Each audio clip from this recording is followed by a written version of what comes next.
Jangan di-skip dulu, siapa tahu video ini yang lagi kalian cari. 30 hari mengubah cara pandang soal uang, hidupku berubah.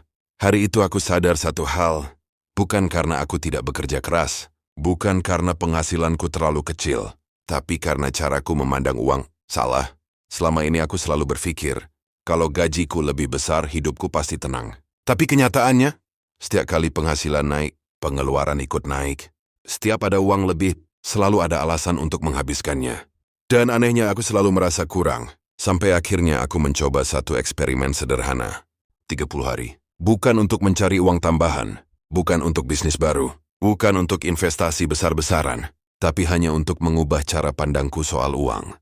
Hari pertama ini aku mulai mencatat semua pengeluaran. Detail, sekecil apapun. Kopi, parkir, jajan online, semuanya. Dan aku kaget. Ternyata bukan aku yang kekurangan uang. Aku hanya tidak sadar kemana uangku pergi. Hari selanjutnya, aku mulai membedakan kebutuhan dan keinginan.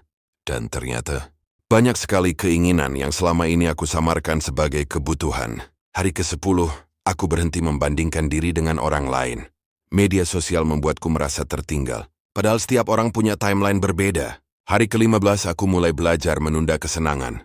Bukan berarti pelit, tapi bertanya sebelum membeli. Apakah ini mendekatkanku ke tujuan, atau hanya menyenangkan sesaat? Hari ke-20 aku mulai menyisihkan uang di awal, bukan di akhir. Walau kecil, karena selama ini aku selalu menabung dari sisa. Dan sisa itu hampir tidak pernah ada. Hari ke-25, sesuatu yang aneh terjadi. Aku merasa lebih tenang. Masalah keuangan belum sepenuhnya hilang, tapi kepanikan itu berkurang.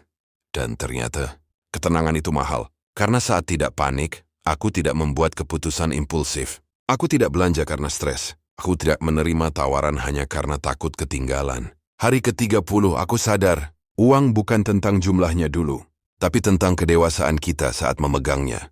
Dulu aku pikir orang yang hidupnya stabil itu karena gajinya besar. Sekarang aku tahu, stabil itu hasil dari kebiasaan kecil yang konsisten. Perubahan 30 hari ini tidak membuatku langsung kaya, tapi membuatku lebih sadar, lebih disiplin, lebih menghargai proses. Dan yang paling penting, aku berhenti menyalahkan keadaan. Karena selama ini aku sibuk menyalahkan gaji, ekonomi, orang lain. Padahal yang perlu diubah pertama kali adalah pola pikirku sendiri. Kalau kamu hari ini merasa uang selalu kurang, mungkin bukan nominalnya yang perlu ditambah dulu, tapi cara pandangnya yang perlu diperbaiki. Coba beri dirimu 30 hari.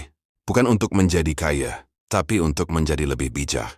Karena saat cara pandangmu berubah, keputusanmu berubah, kebiasaanmu berubah, dan perlahan, hidupmu ikut berubah.